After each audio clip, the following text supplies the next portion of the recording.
নওগাঁর বাজারে পেঁয়াজের দাম কেজিতে 10 টাকা ও রসুনের দাম কেজিতে 20 টাকা বেড়েছে। একই সঙ্গে বেড়েছে অন্যান্য মশলার দরও। বাজারের সবশেষ পরিস্থিতি জানাতে নওগাঁর মধ্য বাজারে আছেন রিপোর্টার এম আর রকি। সরাসরি যাচ্ছে তার কাছে। ঈদুল আজহার আনুষ্ঠানিকতা আর রয়েছে হাতে গোনা এক সপ্তাহ, অর্থাৎ এই এক সপ্তাহের আগে এই মুহূর্তে মশলা জাতীয় যেসব পণ্য রয়েছে এই পণ্যগুলোর প্রতি বাড়তি একটা সমাদর বা কেনার একটা আগ্রহ রয়েছে ক্রেতাদের, এবং এই আগ্রহকে ঘিরেই কিন্তু আমরা দেখছিলাম এখানে বাড়তি ক্রেতার উপস্থিতি।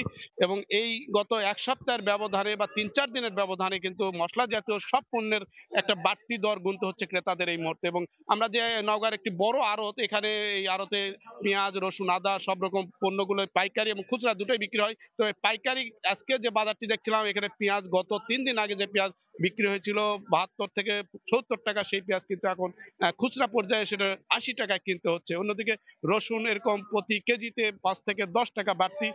মশলা জাতীয় যেসব পণ্য রয়েছে এই পণ্যগুলো কিন্তু আরো লাগামহীন, প্রকারভেদে কিন্তু 20 থেকে 30 টাকা পর্যন্ত এখানে মশলা জাতীয় যেসব পণ্য রয়েছে দাম এরকম বাড়তি ভোক্তাদের গুনতে হচ্ছে। এবং স্বাভাবিকভাবে ভোক্তারা অনেকটা অস্বস্তি প্রকাশ করছেন। ঈদের আগে নিত্য পণ্যের যেসব উপাদান রয়েছে, পণ্য রয়েছে, এই পণ্যগুলোর সাথে এই জাতীয় মশলা পণ্য কিন্তু এই কিছুটা বাড়তি সমাদরের কারণে ক্রেতারা এই সময় কিনে থাকেন। এবং আজকের এই আড়তে আমরা যেটা দেখছিলাম, আদা কেনা বেচা হচ্ছে এখানে 240 টাকা, যেটা গত সপ্তাহে আদা বিক্রি হয়েছিল সর্বোচ্চ 220 টাকা কেজি।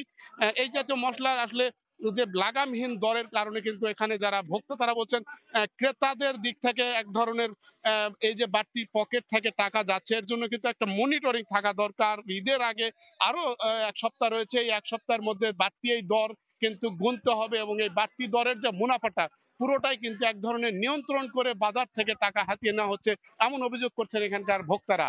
বাজারকে আসলে তদারকির আওতায় এনে একটা সুষম বাজার নিশ্চিত করার দাবি জানাচ্ছেন ভোক্তারা। এই ছিল নওগাঁর সার্বিক মশলা জাতীয় এবং পেঁয়াজ রসুন বেচা কেনার খবর। আমরা সরাসরি যুক্ত ছিলাম নওগাঁয়।